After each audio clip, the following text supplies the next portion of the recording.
Um, Coach, we've started the Frank McGuire Foundation 10 years ago to recognize and honor high school coaches like yourself. I'm sure you got some knockout stories about you and Frank McGuire and what he meant to you. Could you tell us a little bit about your relationship with Frank? That could take probably forever. I met Frank for the first time when I went out to St. John's. The first day I went out to Brooklyn, actually, to attend St. John's, and it was in September of 1948, I guess. And I walked into the lobby of St. John's, and I saw a guy leaning against the wall who was nattily dressed and young looking. And I said to him, "Do you know a guy named McGuire?" And he said, "Well, I'm McGuire." And he said, "Well, I'm Curran." And he said, "Okay, come with me. I'll register you for school." That was my first introduction to Frank. First time I met him, actually. Coach, he started out as a high school coach at Xavier High School. When you met him, he was the head basketball coach at St. John's? He was the head basketball and baseball coach at St. John's. And he was probably in his late 30s at the time. And,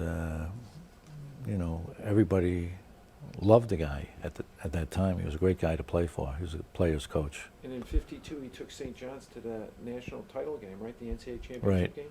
Right. Were you there, Coach? I wasn't at the game, no. I played basketball. I went there on a basketball scholarship, but only played 1 year, and then switched over into a baseball scholarship. He switched me over. So I missed out on a national championship game, even though they lost to, I think they lost to Clyde Levelette Okay. in 1952 in Kansas. Now, Coach, when he was coaching you on baseball, what did you really learn from Frank, and what would you say made him special as one of those iconic coaches that would last forever? Well, I think, I don't know if we learned any technical baseball skills from Frank. I think the thing about playing on a team of his was that you played in a more relaxed manner. Nobody played with any pressure on them, and he made you feel comfortable at all times when you were playing. So it was a lot easier to play for him.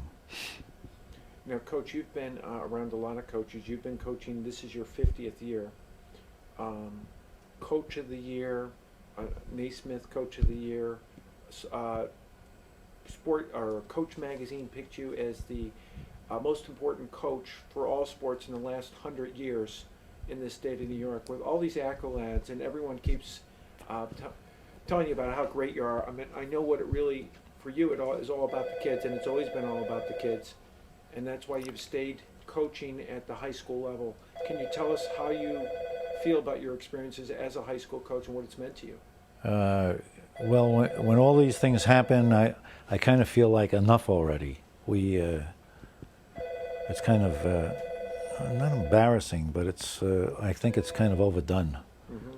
making too much of a fuss over the coach when actually the games are for the kids. I think more emphasis should be placed on the guys that are playing the games.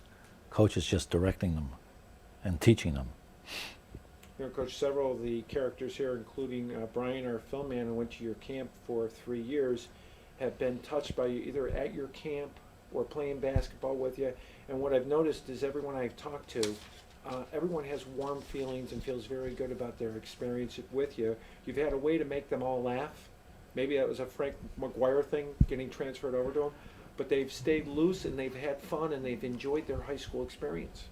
Well, I think they should. I think the 4 years in high school a lot of times are the best years of your life. I mean, I enjoyed my 4 years in high school playing for All Hallows, and I had a much different coach than Frank McGuire. He was probably the direct opposite as far as personality was concerned, but he was great to play for also.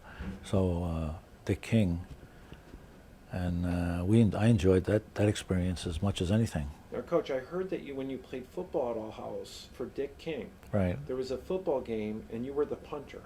right. And at one point, you were supposed to punt with your right foot, but there was a situation in the game where you had to use your other foot to punt the ball.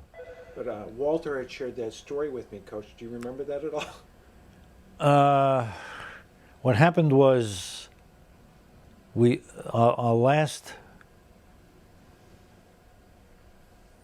our first scrimmage before the season was against a powerful team from Jersey, and we had just put the pads on, and we went out to scrimmage them, and we were scrimmaging for 2 hours at least. And King finally took me out of the game, and I went to get a drink of water. I almost got the drink, and he sent me back in again. And on the next play, we ran an end around, and I got clobbered and fractured my ankle. I didn't know it was fractured at the time because we didn't even do anything about it at the time. He took me out of the game and we went home after the game. The thing swelled up, so we went to the doctor and he x-rayed it and it was fractured. And he said, stay off it for 3 weeks.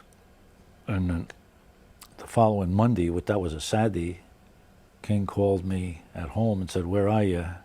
And I said, well, the doctor said to stay off the ankle for a couple of weeks. He said, get in here and I'll take you to my doctor. So I went to him and he took us out to Jersey to his doctor, because 4 or 5 of us got hurt at that scrimmage. And his doctor was a chiropractor of some kind, and he twisted and yanked the ankle. I played the next Saturday, which was amazing, and practiced kicking with my left foot, punting with the left foot. So in the coming games, I punted lefty instead of righty, So that's what happened there. Now, I've heard many Dick King stories, Coach. Yeah. If you had to say Dick King's coaching genius what made him special and made him different? Toughness. He was probably the toughest person I ever met. I mean, he would challenge anybody, but he made guys play hard. He made you compete.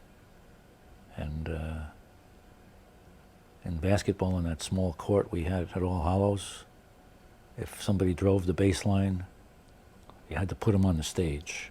His saying was, put him on the stage if he drives baseline. So you had to smash the guy into the stage. So he made us play hard.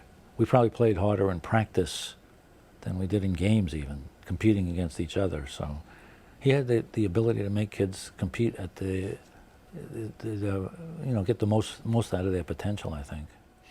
Coach, there's been so many current coaches at both the pro level, college level, high school level that are coaching who played for you.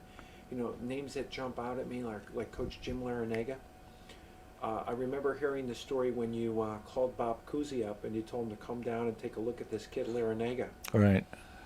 And could you tell us a little bit about that? Well, Larrañaga wanted to go to Boston College because his best friend then was Jimmy O'Brien from St. Francis Prep, and Jimmy was going to Boston College, so they kind of wanted to go together. And I asked Cousy to come down and take a look at him. He came down and he couldn't get into the gym. In those days, we used to pack the gym for every game, and they locked the doors like about 5 o'clock. So he was headed back for the subway, and one of the brothers was coming up from the subway, saw him, and recognized him. The brother happened to be from Massachusetts, who was a big Celtic fan, so he brought Cousy back, and he sat up in the balcony with the brothers. And after the game, he came down and said, "No, I don't like him. I don't need him." He said, "The number I want is 43."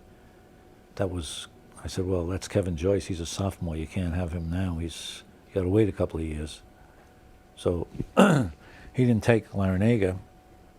But in high school, Larrañaga played forward, and he was strictly a guard.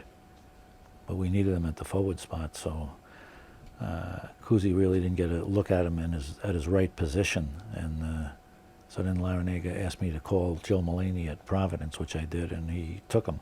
He was happy to get him because he knew of him. And then I think the